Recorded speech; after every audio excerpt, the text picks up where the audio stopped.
Goeienaand. Ek is baie bly dat julle so sit, want dit gaan dit vir dit maak dit bietjie makliker om so te kyk. Baie welkom by 2026 se Pinksterreeks. Dit is my baie moeilik om vir Iwer bekend te stel, maar ek gaan my bes te doen. So ek gaan maar net stories vertel. Iwer, jy moet my help met 'n paar feite asseblief. Hoeveel jaar terug het ons die eerste keer gaan koffie drink? So 7 jaar, voor COVID.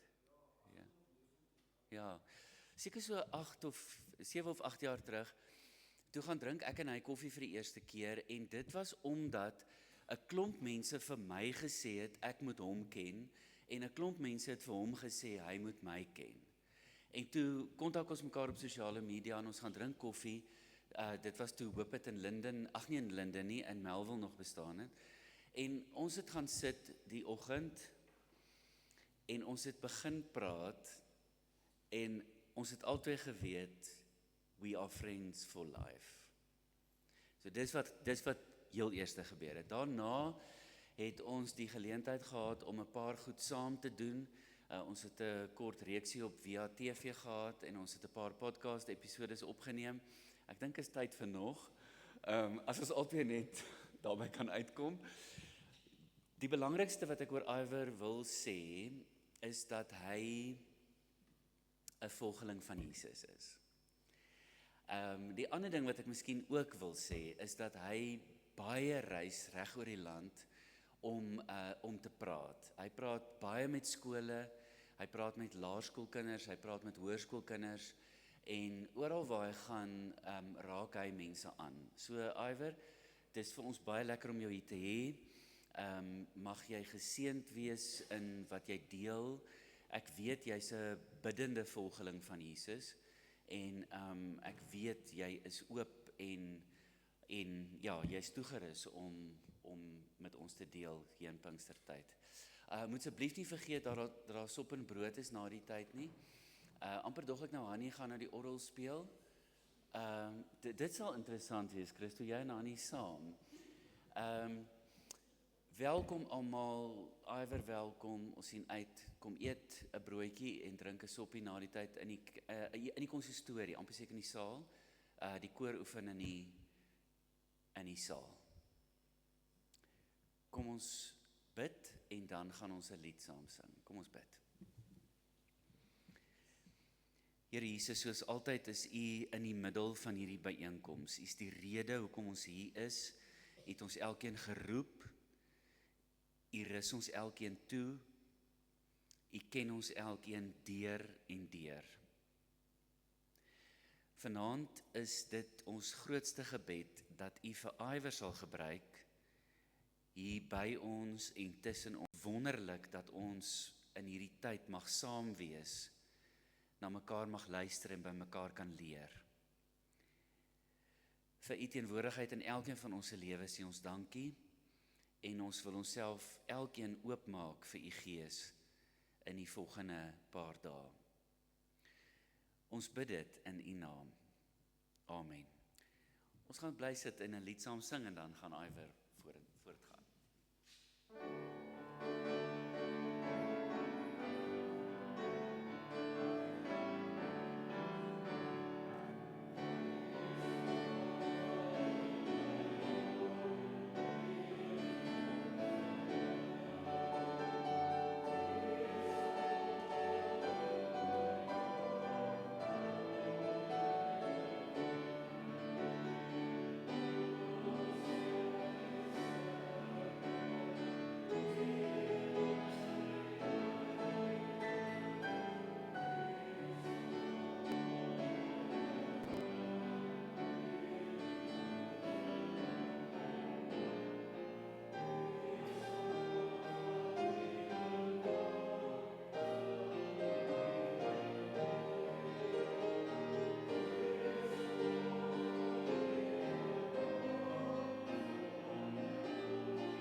Goeienaand julle.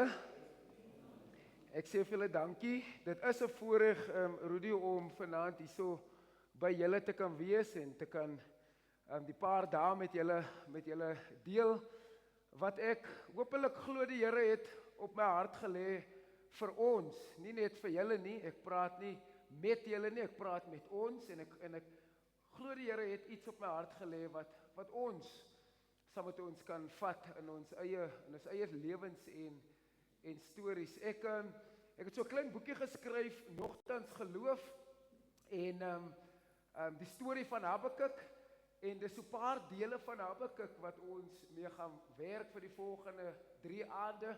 Juist omdat Habakuk so 'n onbekende boek is. Ek weet nie of julle al 'n kind gehoor het met die naam van Habakuk nie.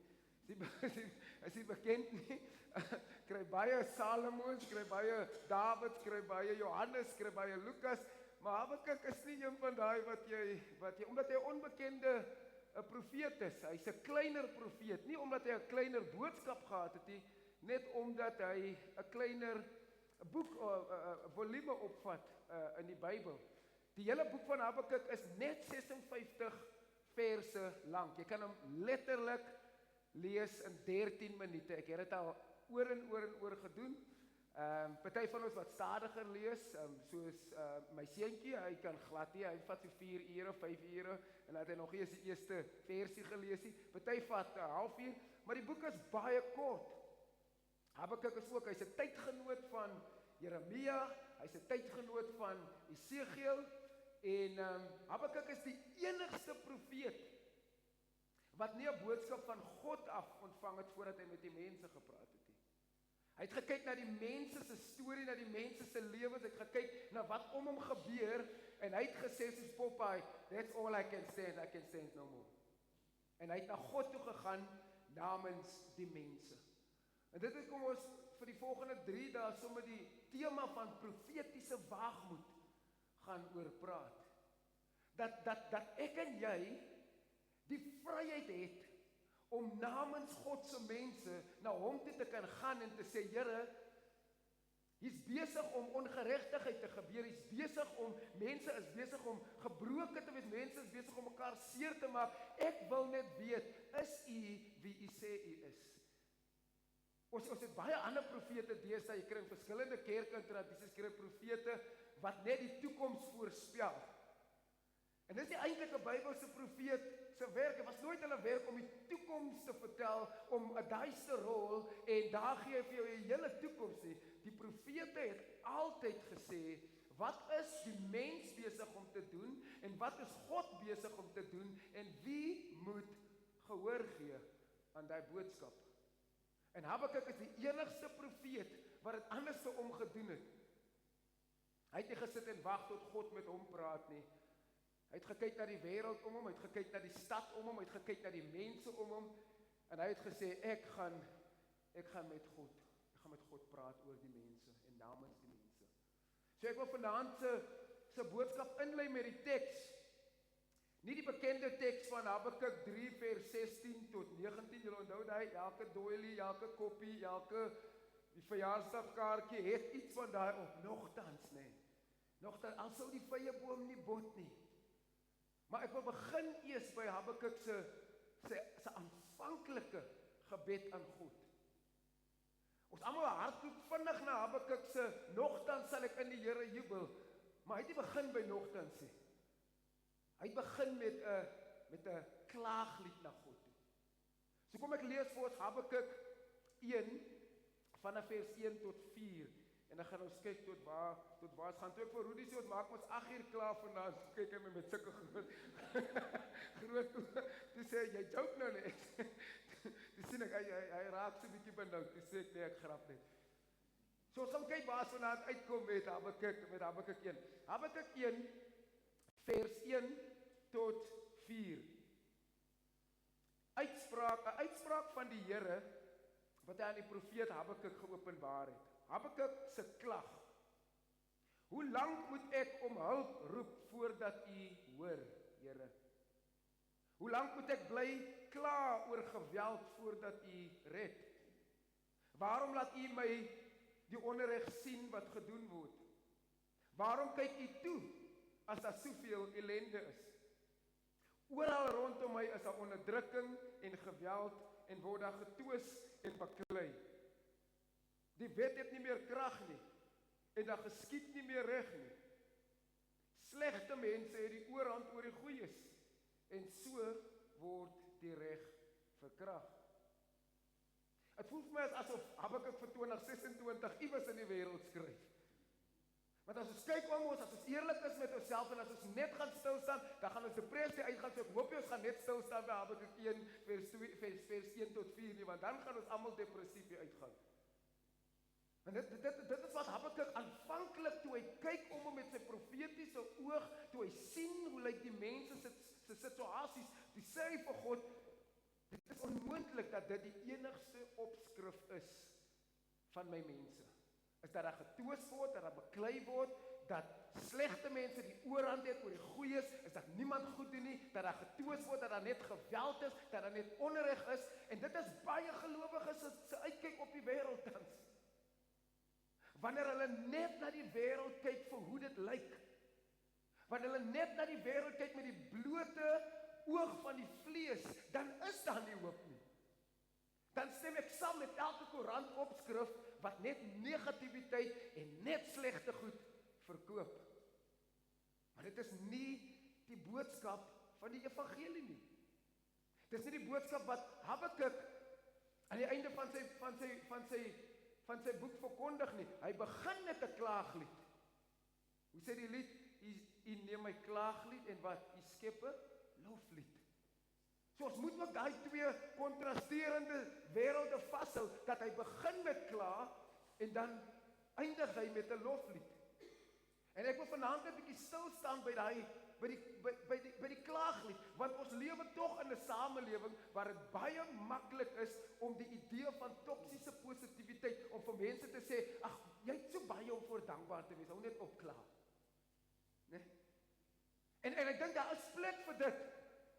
Maar die oomblik as ek my opregte bekommernisse, my opregte gevoelens en emosies en dit waarmee ek worstel, as ek dit uitspreek en iemand sê vir my, maar kyk hoe baie jy het om oor dankbaar te wees, dan sê jy vir my in essensie, wat ek voel is nie so belangrik nie, want wat ek het is meer belangriker. Amper asof waar ek bly meer tel as wat ek voel.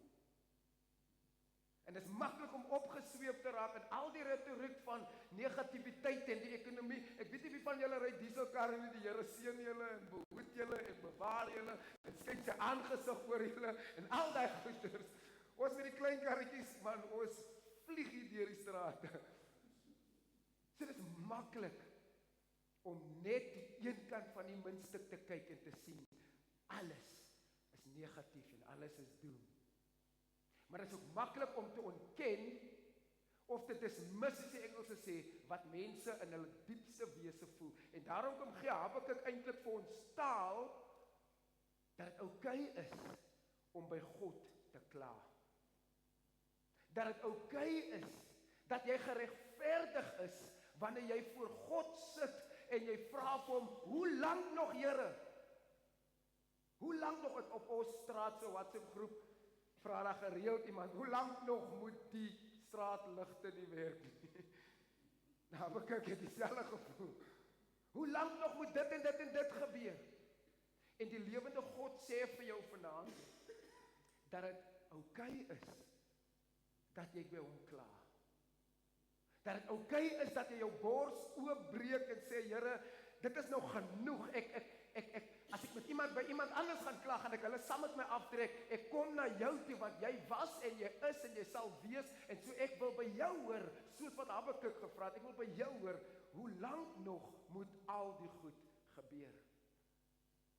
Ek ken jy 'n mens in my onmiddellike omstandighede in wêreld en beweeg in ruimtes en verhoudings, ek ken jy 'n mens wat nie al op so 'n plek was in hulle lewe, waar hulle gesê het, hoe lank nog, Here, moet al die goed gebeur?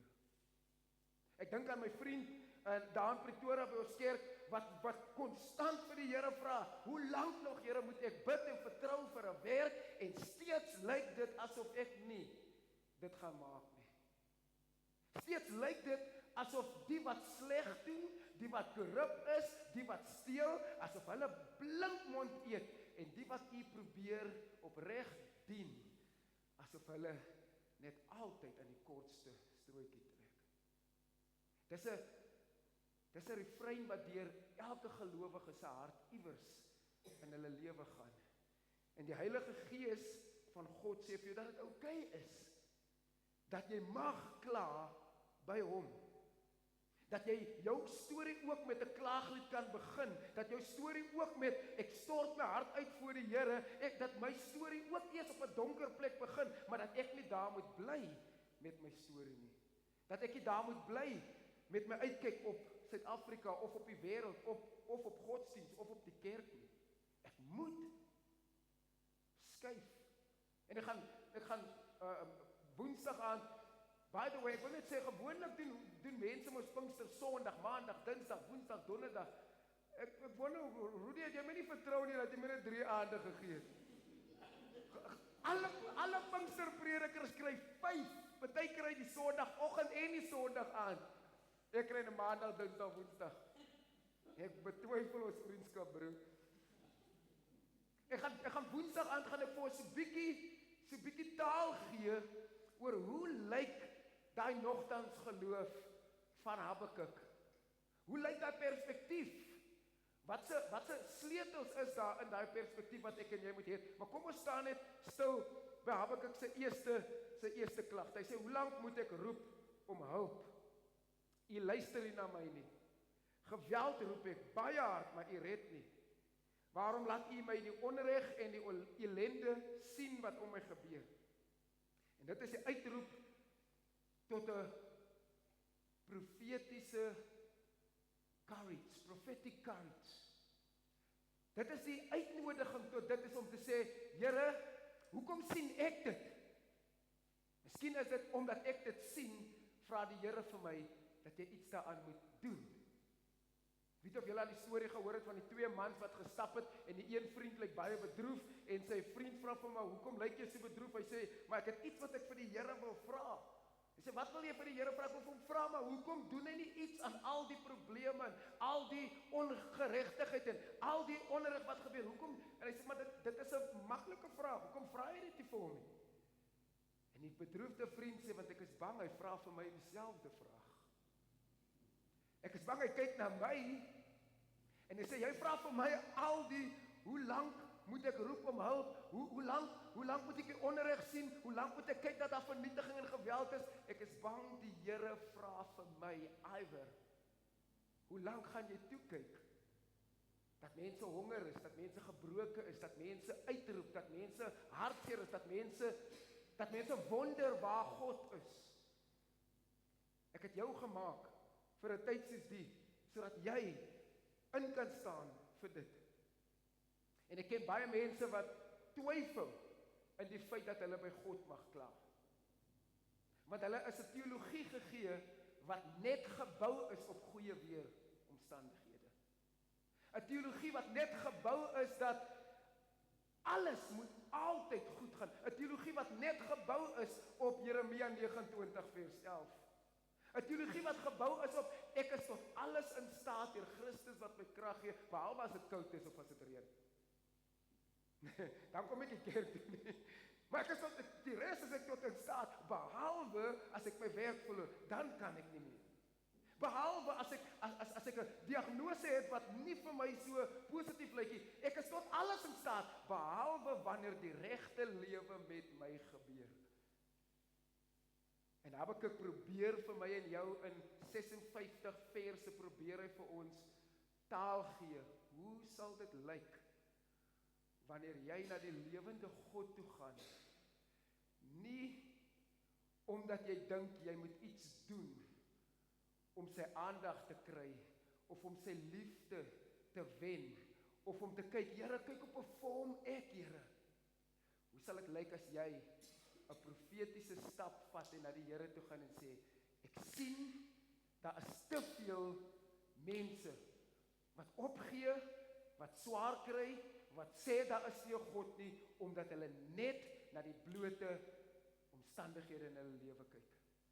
Ek gaan môre so 'n deel uit my eie storie uitvertel, maar my ma het 'n geloofsperspektief gehad wat niks van die wêreld by haar kon steel nie. Sy het 'n geloofsuitkyk gehad wat omstandighede nie vir 'n enkele oomblik by haar kon steel nie. Sy het baie gekla by die Here. Sy het baie geworstel met die Here. Sy het baie goed by die Here uitgestort. Maar sy het nooit getwyfel oor twee fundamentele goed van God. Hy bestaan en hy bly goed. Dit is baie moeilik as die lewe met jou gebeur. Dit is baie moeilik om 'n uitkyk te behou. Dit is baie moeilik om nie te kan skuif. Dit is baie moeilik om nie te kan skuif van hoe lank nog, Here, tot by nogtans, Here. Binne 56 verse moet Habakuk besluit, as ek hier wegstap, as ek vanaand hier weggaan, hoe lyk my perspektief? Gaan ek my klaagliedere die hoofopskrif van my lewe en my storie maak, of gaan ek die loflied die hoofopskrif van my lewe en my storie maak? My ma het eendag toe my jonger boetie het op 'n stadium heeltemal van die pad af gegaan en hy het geld gesteel van ons ma. Hy was 10 jaar oud en ek sê altyd, julle is oud genoeg om te weet hoe die R100 note net in Suid-Afrika uitgekom het. Julle kan onthou daai R100 note. Kraakvars, Mandela se gesig het nog geblink van die Wesseline van Robben Island op daai note. Niks plooi in sy gesig op daai R100 note nie. En my jonge boetie Pieter steel R100 van ons man. Sy stuur hom na 'n skool toe in Boystown, verbeteringsskool Boystown, 10 jaar oud. En Pieter kom van Boystown af en hy het tattoos aan die binnekant van sy enkel en aan die buitekant van sy boobeen, 10 jaar oud. Maar Letty is 'n gelowige, sy glo daar is 'n God, sy glo hy bly goed.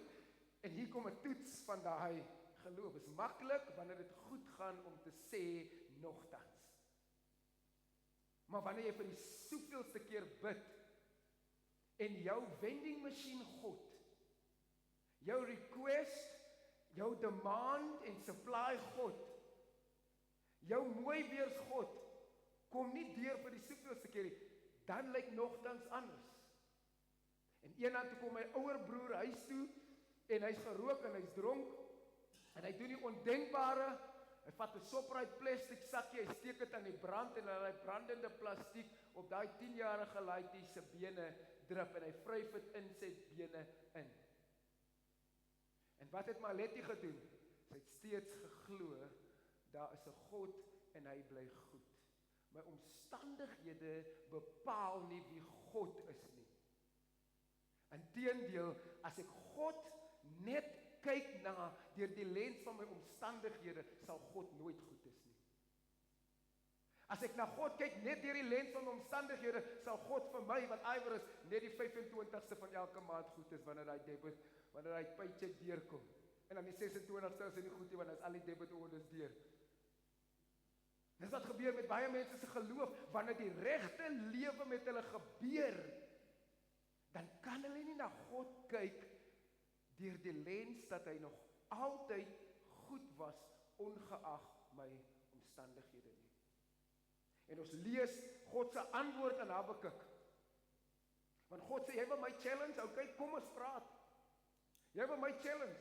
Jy sê vir my, hoekom doen jy nie iets aan dit nie? God sê vir Habakuk en Habakuk 1 vanaf vers 5 sê hy vir Habakuk, die Here het my geantwoord, kyk na die ander nasies, julle sal verstom staan oor wat julle sien. Ek gaan nog tydens julle lewe iets doen, wat julle nie sal glo nie, as dit vir julle vertel word nie. Nou baie mense van daai een versie, baie gevaarlik, en hulle maak dit 'n profesie vir hulle lewe. Ek gaan nog aan julle tyd iets doen, wat julle nie sal verstaan nie, en hulle gee dit as 'n woord vir iemand anders, en daar gaan ek so, maar hulle lees nie verder, dan sê die Here, hier's wat ek gaan doen, jy wil 'n antwoord hê op al die geweld en al die onreg, hier's wat ek gaan doen, ek gaan die Galdeërs laat kom, die wrede, woeste nasie, wat dwars oor die aarde rondtrek om lande te verower, wat nie hulle sin is nie. Hulle is 'n nasie wat vrees en ontzag inboesem. Hulle ken net een wet, een trots. hulle eie. Hulle perde is vinniger as luiperds, vieriger as hongerwolwe, hulle ruiters kom aan op 'n galop, hulle kom van ver af, hulle vlieg soos arende wat op hulle prooi neerskiet, hulle hele leermag kom om verwoesting te saai.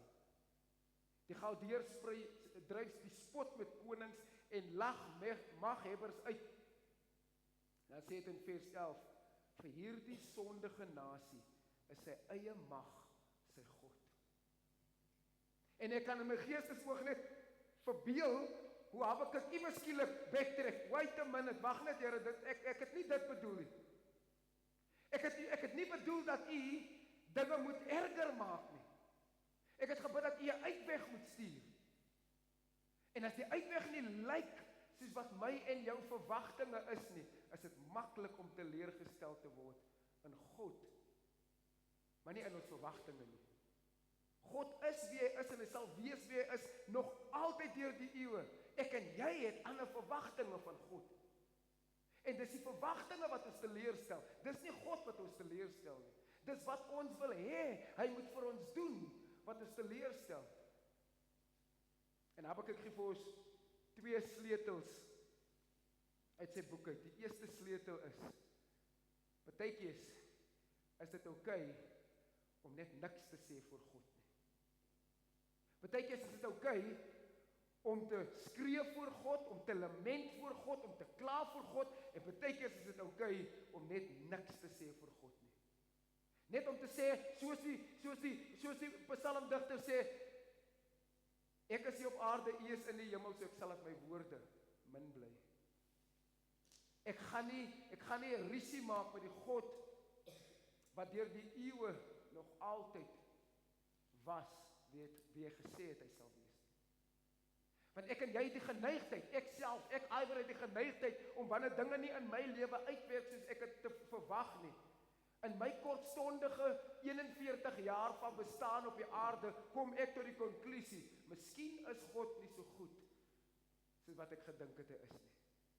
Die God wat nog altyd bestaan het, in my 41 jaar sê ek, hy kan nie wees wie hy sê hy is nie. Want my 41 jaar se belewenis wys nie vir my wie hy deur die eeue was nie. En partykeer is dit goed om te onthou in die stilte, hy is God, ek is nie, so laat my woorde min bly.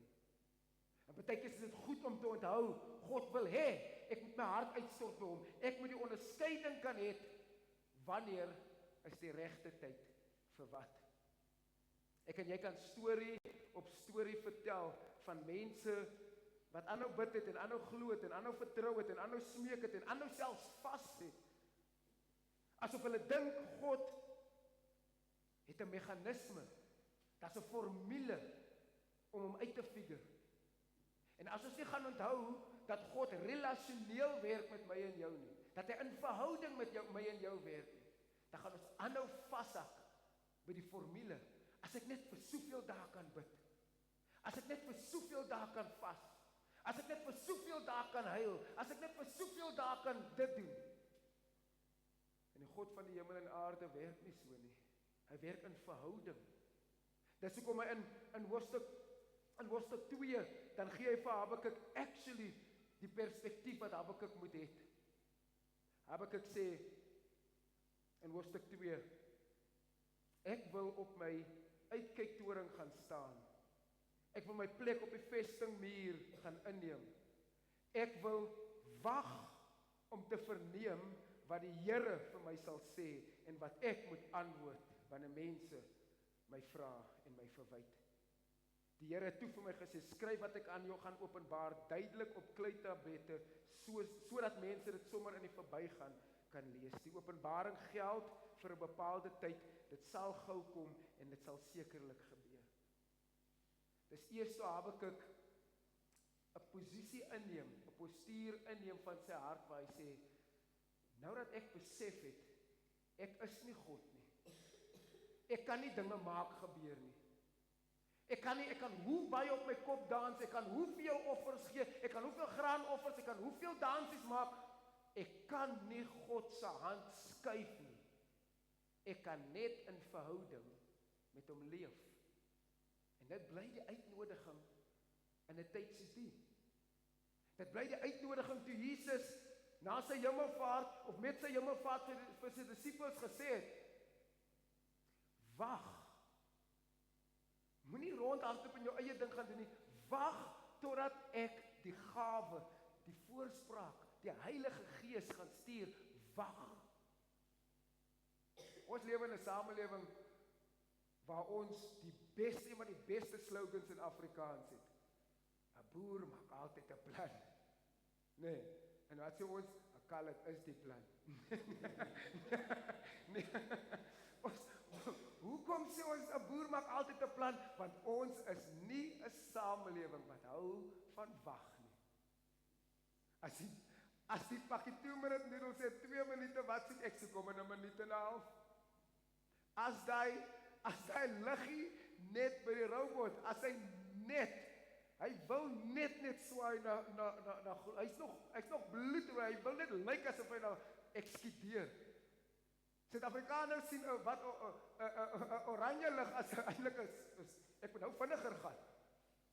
Hoekom? Want dit is 'n samelewing wat nie weet hoe lyk dit om op God te wag nie.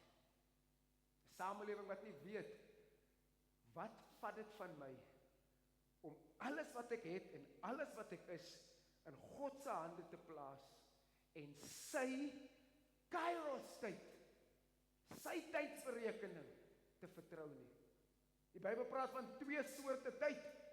Kronos tyd, dit is wat Rudy vir my wag om voor klaar te maak, nee, dit is dit wat op jou Rudy. Dit is wat op jou horlosie staan. Dis Kronos tyd, dit is die tik van die horlosie, die almanak. En dan is daar Kairos tyd. Dis God se bestemde tyd. En ek wonder hoe sal dit lyk vir ons as gelowiges in 'n tyd van Pinkster, in 'n tyd van wag, in 'n tyd van 'n boer maak 'n plan. Hoe sal dit lyk vir my en jou om te sê, Here, ek wil net binne in U Kairos tyd vir die seisoen van my lewe. Ek wil niks jaag nie en ek wil niks stadiger maak as wat dit moet wees nie. Ek wil binne in U tyd leef en beweeg. En ons wêreld kan heeltemal anders lyk wanneer ek en jy besluit, ek gaan op my uitkyktoring staan, ek gaan my plek op die vestingmuur, wat ons daar hoor by Habakuk, sê die slim mense sê, wat ons daar hoor by Habakuk, is nie nou daai twee soorte wag, nou lê ek dit agteroor en nou chill ek maar net, wag vir beter dae nie. Dis 'n aktiewe, dis 'n vestingsmuur. Met ander woorde, daar kan enige tyd 'n boodskap kom, daar kan 'n boodskap van gevaar kom, daar kan 'n boodskap van seën kom, daar kan 'n boodskap van vrede kom. Enige tyd kan daar 'n boodskapper aankom en ek moet nie slaap as die boodskapper kom nie. Dis wat dit beteken, dis 'n aktiewe wag. Dis nie 'n passiewe wag op die Here nie. Want hier's wat ek en jy baie keer geleer is deur goedkoop teologie. As ek bid, dan sal God dit maak gebeur. As ek vra, sal ek kry. As ek harder vra, kry ek meer. As ek langer bid, kry ek meer. En die hele narratief van die Bybel is die teenoorgestelde van dit. Die narratief van die Bybel is, sal jy op 'n plek kom waar jy bid tot God, net vir wie hy is, ongeag van wat jy kry of nie kry nie. Die psalmdigter sê, whom have I in heaven but you? Earth has nothing I desire beside you. My heart and my flesh may fail, but God is the strength of my life and He is my portion forever. En tot hy nie jou ewige erfdeel is nie, gaan jy môre oor iets anders ongelukkig en ontevrede is as hy die gebed verhoor. Kan jy dit beloof? Hoekom? Want die ding hier, wat hier klop, is 'n afgodsfabriek. Die ding wat hier klop, sê Calvin, is 'n idol factory. Die ding is gemaak van die begin af, vandat Adam en Eva in die sonde geval het, is die ding gemaak om elke slag 'n nuwe afgod te ontwikkel. So of God nou vir my gee wat ek wil hê, want ek het 'n tantrum gegooi en ek het lank gebid en ek het myself gestraf en ek het geoffer, môre gaan ek net iets anders kry waaroor ek ongelukkig en ontevrede is. En 'n profetiese waagmoed begin by ek weet wanneer ek my hart moet uitstort voor die Here oor al die onreg en al die geweld. Ek weet wanneer ek moet stil bly voor die Here en wag vir hom. Maar deur dit alles hou ek vas dat hy goed is, ongeag my omstandighede. Deur dit alles hou ek vas daaraan dat ek kan bid tot hom, ek kan kla by hom, ek kan my hart uitstort by hom oor enige situasie, maar ek stap nie weg van hom af en ek verloor my geloof oor my situasie nie. Ek kry baie te doen met jong mense, veral universiteitsstudente. Met 'n baie wispelturige dier daar. Ek kry baie te doen met universiteitsstudente wat iewers in hulle lewe het iemand vir hulle gesê, God sal alles vir jou doen as jy die regte goed doen. En iewers het hulle ontnigtering beleef dat hulle alles reg gedoen. Nooit rondgeslaap nie. Hulle het nooit gesteel nie. Hulle het belydenis van geloof afgelê. Hulle het nooit mense gevloek of geskel nie. En hulle wêreld het heeltemal uitmekaar uitgeval. En die God van die Bybel waarborg ons nie 'n goeie lewe omdat ons reg leef nie. Hy waarborg ons dat hy altyd by ons sal wees, ongeag wat met ons, rondom ons, in ons, as gevolg van ons gebeur. Hy sal altyd by ons wees. En dis die laaste punt van profetiese waagmoed, is dat iemand op 'n stadium moet sê, God is my alles. Hy sal niks minder as my alles bly nie. En ek moet 'n tree gee. En dis wat Habakuk toe aan die einde van sy storie toe by die slotsom gekom het. Ek moet 'n tree gee van wat dit is wat God van my verwag en wat moet ek doen.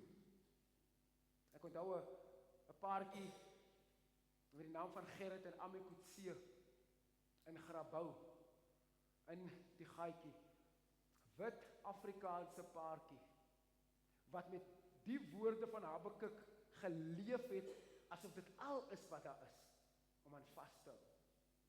In 1993 toe kom bly Gerrit en Ami in die ghetto strate van Grabouw. Hulle familie het gesê hulle is onverantwoordelik, hulle familie het gesê julle kan dit nie doen nie, julle kan nie julle kinders blootstel aan daai elemente in die gemeenskap nie. Hulle het geglo profetiese waagmoed beteken iewers moet ek iets doen. Ek kan nie net kla nie. Ek kan nie net wag nie. Iewers moet ek iets doen. En hulle het in die gaatjie kom woon. 2 teksverse wat die Here vir hulle op hulle harte gelê het. Kom uit Jesaja 61 uit wat Jesus aanhaal in Lukas 4 toe hy in die sinagoge kom en hulle vir hom die boekrol gee van Jesaja en hy maak dit oop en hy lees die woorde, die Gees van die Here is op my omdat hy my gesalf het om die goeie nuus aan die armes te verkondig, om te verklaar dat gevangenes vrygelaat sal word, dat die blinde sal sien, dat die wat onderdruk is bevry sal word en om die genadejaar van die Here aan te kondig. En hy maak dit toon en die oë van almal was op hom. En hy sê vandag is die skrif in julle teenwoordigheid vervul. En Gerrit en Ami Kutse kry daai teksvers en hulle weet ons moet iets nou gaan doen. En hulle gaan bly in die gaatjie, in die ghetto van Grabouw. En tot vandag toe is hulle daar met profetiese waagmoed. Wat sê, ek het gekla by die Here oor al die kindertjies in Grabouw wat leed aangedoen word, wat verkragt word, wat seer gemaak word. Ek het gewag tot u vir my enige iets sê, ek wil nie my eie ding doen nie. Maar toe dit tyd is om te beweeg, toe het ek ook beweeg. En in 2005, toe kom ek tot bekering, 2006, toe kom ek tot bekering, by Gerrit en Ami Kutse se kerk. En ek staan vandag hier in 2026 by julle, omdat 2 mense gesê het, ons hoor die gees van die Here is op Jesus, en daai selfde gees is ook binne in ons, en hy lei ons om aan die gevangenes bevryding te verkondig, om goeie nuus aan die armes te verkondig. En dit is wanneer Habakuk se woorde kan sin maak aan die einde. Dit is wanneer hy kan sê, so nou, al sou die vyeboom nie bot nie, al sou daar geen druiwe in die wingerde wees nie, al sou die olyfoes misluk, al sou die beeskrale leeg staan, nogtans sal ek. Te veel mense wil spring tot by nogtans, want is mooi, maar hulle het nog nie by die klaagliedere gekom nie. Hulle het nog nie by die wag gekom nie. Hulle het nog niks gedoen nie. Hulle wil net die nogtans hê. En mag die Here vir julle as 'n gemeente in Pinkster wys, hoe lyk dit om jou stilte en jou klaaglied na hom toe te vat, maar ook te wag op hom en dan te gaan doen wat hy van julle vra. Dit is profetiese waagmoed. Dis nie om die toekoms te voorspel nie, dis om te sê, hoe lyk dinge nou? En wat vra God van my nou om getrou aan te wees, sodat ons 'n lig kan wees in die land. Kom ek bid vir ons. Heilige God, ek wil kom bid en vertrou dat ek niks meer gesê het as wat U wou gehad het nie, en niks minder gesê het as wat U wou gehad het nie. Vergewe my as ek meer gesê het as wat U wou gehad het, of minder gesê het as wat U wou gehad het. Maar ek kom bid, Here, dat U woord sal saad skiet, dat U woord sal vrug dra, nie omdat enige persoon dink hulle is iets meer nie, maar omdat U God is. Ek wil kom bid, Here, dat U ons harte sal vat, en ons harte sal saambind in die tyd, sodat ons kan goed onderskei. Hoe lyk dit, Here, wanneer ek teen U hart klop en teen U bors stamp, en te sê, hoe lank nog, en hoe lyk dit, Here, wanneer ek stil is voor U? Hoe lyk dit, Here, wanneer ek wag op U Kairos tyd, en hoe lyk dit, Here, hoe lyk dit, wanneer ek beweeg in U naam, en geen ander persoon of mense krag sal my anders oortuig nie. Want die Gees van God is in my, en ek beweeg volgens dit. Dankie, Here, vir U grootheid en U goedheid, in Jesus naam. Amen. Julle, ek weet nie of ons nog 'n lied gaan sing nie. Ons gaan nog 'n lied sing. Ek wil vir julle vra dat julle regtig, veral vir môre aand, ek gaan môre my getuienis deel, om juist te sê, hoe lyk dit wanneer doodgewone mense, nie mense wat dink hulle is wat wonders nie, wanneer doodgewone mense sê, Here, hier is wat ek het. Dis nie baie nie, dit is nie intellektuele goed nie, dit is net my lewe en my storie. Gebruik dit tot eer van U heilige naam. Habakuk was presies dit. Hy's nie 'n Jesaja nie, hy's nie 'n Esegiel nie, hy's 'n klein profeet hier. En steeds quote Paulus hom die Nuwe Testament om 'n paar keer. The righteous shall live by faith, die regverdige sal deur die geloof lewe. Daai is nie Paulus se woorde nie, dis Habakuk se woorde. En ons gaan môre aan 'n bietjie gesels oor daai doodgewone mense. Sit sommer net so, en dan sing ons die lied saam, en dan gaan ek vir ons die seën van die Here uitspreek.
Net daar waar jy is, ontvang die